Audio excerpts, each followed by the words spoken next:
சின்ன வயசில் நம்ம எல்லாருமே ரொம்ப க்யூரியஸாக இருப்போம். ஃபேன் எப்படி சுற்றுது, ஸ்கை ஏன் ப்ளூவாக இருக்குது, ஆமாம் அந்த டிவிக்குள்ளே எப்படி ஆளுங்க போனாங்க அப்படின்னு எல்லாத்தையும் தெரிஞ்சுக்க ஆசையாக இருக்கும். லேர்னிங் நமக்கு நேச்சுரலாக பிடிச்ச ஒரு விஷயமா இருந்துச்சு. ஆனால் ஸ்கூல் போன அப்புறம் மார்க் எடுக்கணும், டெஸ்ட்டில் பாஸ் பண்ணணும், ஹோம்ஒர்க் முடிக்கணும்னு லேர்னிங் கிராஜுவலாக ஒரு சுமையாக மாறிடுச்சு. இல்லை படிக்கணும்னு நினச்சாலே தூக்கம் ஆரம்பிச்சிடுது. பட் இங்கே தான் நீங்கள் ஒன்று யோசிக்கணும். ஒவ்வொரு விஷயத்தையும் புதுசாக கற்றுக்க ஆர்வமாக இருந்த ஒரு குழந்தை படிக்கிறனான்னு ஃபீல் பண்ணுற ஒரு டீனேஜராக மாறினது எப்படி? ஏன்னா ஸ்கூலில் படிக்க பிடிக்காத விஷயங்களை தான் நம்ம இப்போ எஜுகேஷனல் வீடியோஸாக யூடியூப்பில், இன்ஸ்டாகிராமில் ஆர்வமாக உட்காந்து பார்க்குறோம். ஒரு ஃபிசிக்ஸ் கான்செப்டை அனிமேஷனோட எக்ஸ்பிளைன் பண்ணால், ஹிஸ்டரியை ஸ்டோரி மாதிரி சொன்னால், சைக்காலஜிக்கல் ஃபேக்டர் ரிலேட்டபிளாக சொன்னால் பீப்புள் ஜென்யூனாக லேர்னிங்கை என்ஜாய் பண்ணுறாங்க. உதாரணத்துக்கு சயின்ஸாக ஸ்டூபிடு அருமையான ஷோ. ஹோம்ஒர்க் இல்லை, எக்ஸாம் இல்லை, ஸ்டில் நம்ம கற்றுக்குறோம். மனுஷங்க ஒரு விஷயத்தை புதுசாக கற்றுக்கிறதுக்கு சலிச்சுக்கிட்டது இல்லை.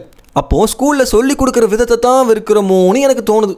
ஆனால் இதில் உங்கள் பாயிண்ட் ஆஃப் வியூ என்னங்கிறத நான் தெரிஞ்சுக்க விரும்புகிறேன். அதுக்கு தான் இந்த வீடியோ. டைம் இருந்தால் கமெண்ட்டில் சொல்லுங்கள், தெரிஞ்சுக்கிறேன்.